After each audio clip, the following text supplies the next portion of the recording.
Este análisis documental nos sumerge de lleno en las profundidades de la historia para descubrir un enclave fascinante, situado justo en el corazón geográfico de Asturias. Es un viaje arqueológico riguroso, sí, pero también apasionante, que revela cómo una imponente civilización transformó por completo el paisaje, dejando huellas imborrables que aún a día de hoy siguen saliendo a la luz. Resulta increíble de verdad pensar cómo un bullicioso asentamiento de la época romana pudo cambiar de forma tan radical con los siglos, hasta el punto de quedar totalmente oculto bajo el fértil suelo asturiano. Es inevitable preguntarse qué misterios, qué detalles de la vida cotidiana y qué estructuras gigantescas siguen ahí, escondidas bajo los tranquilos campos agrícolas de la actualidad. Sección 1. El origen de Lucus, un asentamiento en el llano. A diferencia de los clásicos castros prerromanos que buscaban la defensa en lo alto de las colinas, este enclave rompió todos los esquemas. Se construyó desde cero en una llanura a principios del siglo I. Y vaya si perduró en el tiempo. Tras esas primeras construcciones, el famoso geógrafo Ptolomeo ya lo cita como Civitas en el siglo II. Luego, en el VII, aparecen los mapas del Anónimo de Rávena, y para rematar en el siglo X, el mismo lugar se convirtió en una importantísima necrópolis medieval. Hablamos de un único punto en el mapa que ha vivido, sin pausa, casi 1000 años de historia. Claro, para entender la verdadera magnitud de este sitio hoy en día, la tecnología moderna ha sido absolutamente vital. Gracias al uso reciente de radares de penetración terrestre y a la tecnología LIDAR mediante vuelos especializados, ha salido a la luz un trazado urbano súper complejo. Todo un laberinto de edificios enormes y muy dispersos, que estaban perfectamente camuflados bajo las parcelas de llanera. En resumen, un hábitat muchísimo más grande de lo que los primeros investigadores llegaron a imaginar. Sección 2. Centro de vías romanas, el eje estratégico. Este núcleo no se levantó ahí por pura casualidad.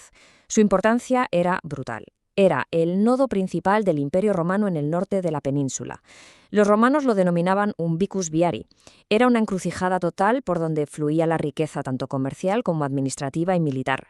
Básicamente, funcionaba como una gigantesca autopista del oro que vertebraba todo el territorio minero asturiano. Enlazaba la costa cantábrica al norte, iba hacia los picos de Europa al este, conectaba con las ricas minas de Lucus Augusti en Lugo hacia el oeste y bajaba hasta el gran centro administrativo de Astorga por el sur. Era el corazón absoluto de las comunicaciones. Sección 3. El culto a los lares, protección en el camino. Viajar por esas inmensas calzadas imperiales, cruzando cordilleras y bosques tupidos, entrañaba muchísimos riesgos. No era precisamente un paseo seguro. De esa necesidad de protección surgió una vida espiritual muy profunda entre los viajeros y soldados. Y aquí entra un concepto fascinante: los lares viales. En la religión romana eran los dioses que protegían los caminos y los cruces. Pero lo que ocurrió en Asturias fue un sincretismo espectacular. Roma absorbió y asimiló las divinidades locales, fusionando esos antiguos espíritus protectores astures con sus propios dioses, creando así un amparo espiritual unificado para cualquiera que pisara esos caminos. Y la evidencia de todo esto es totalmente tangible en el registro arqueológico. Se han encontrado magníficas aras, o altares de piedra, consagradas a estos lares viales en la mismísima región de llanera.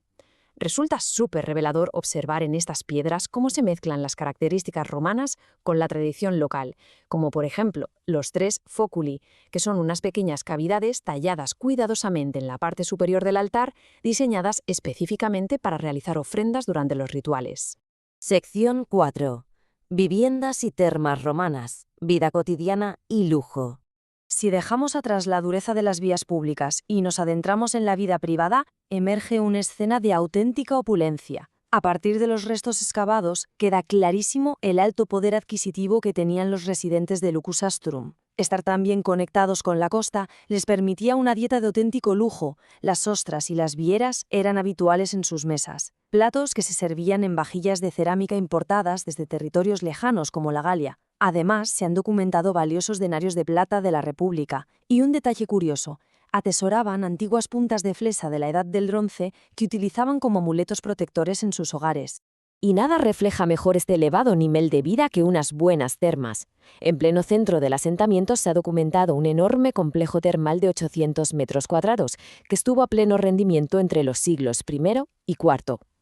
Lo tenían todo: sofisticados sistemas de hipocausto para disfrutar de calefacción por suelo radiante, inmensas piscinas impermeabilizadas con un mortero especial llamado Opus Signinum y unos complejos canales de drenaje donde ha aparecido una cantidad increíble de conchas de ostras, una prueba incontestable de los suntuosos banquetes que se celebraban en el lugar. A todo este panorama urbano hay que sumarle una impresionante domus residencial, excavada exhaustivamente desde el año 2021. La vivienda gira en torno a un amplio patio central dotado de un pozo muy profundo, desde el cual se interconectaban un montón de habitaciones. Esto deja patente que el enclave no era un simple puesto fronterizo, para nada. Era un espacio diseñado para llevar una vida profundamente cómoda, muy próspera y 100% romanizada. Sección 5. La venta del gallo, el motor industrial. Por supuesto, levantar un conjunto urbano de semejantes proporciones requería materiales, muchísimos materiales, y la solución estaba ahí al lado, en la localidad de Calles, en lo que conocemos como la venta del gallo. Operaba como el auténtico pulmón industrial de la zona. Las excavaciones han sacado a la luz grandes hornos que trabajaban a destajo, fabricando de manera masiva tejas, ladrillos y toda la cerámica de construcción necesaria para saciar la insaciable demanda de las lujosas viviendas y las termas del núcleo residencial. Sección 6. Transición a la Edad Media, el ocaso romano. Inevitablemente, con el paso de los siglos, la inquebrantable maquinaria del Imperio Romano empezó a fracturarse, y este enclave sufrió una transformación drástica. 55. Ese es el número exacto de tumbas medievales construidas a base de lajas de piedra que se han excavado en la zona de la Rectoral, un terreno directamente asociado con la ubicación de la ya desaparecida iglesia originaria de Santa María de Lugo de Llanera, datada en el siglo X. Un meticuloso esfuerzo arqueológico moderno, respaldado por una colaboración internacional espectacular que incluye antropólogos de Estados Unidos, ha revelado algo verdaderamente asombroso. Las investigaciones muestran de forma incontestable cómo estas solemnes sepulturas altomedievales se excavaron y se construyeron apoyándose directamente sobre los muros ya derrumbados de aquellas opulentas casas romanas.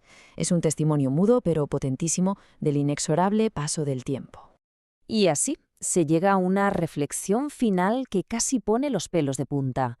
Es fascinante intentar comprender cómo un cruce de caminos vibrante, lleno de comercio y opulencia, termina sepultado y convertido en una silenciosa necrópolis rural medieval. Lucus Astrum demuestra que cada capa de suelo encierra épocas enteras, y con toda seguridad todavía quedan incontables fragmentos de historia esperando pacientemente a ser desenterrados en la región asturiana. Así concluye este análisis documental, un viaje verdaderamente asombroso a través de los siglos.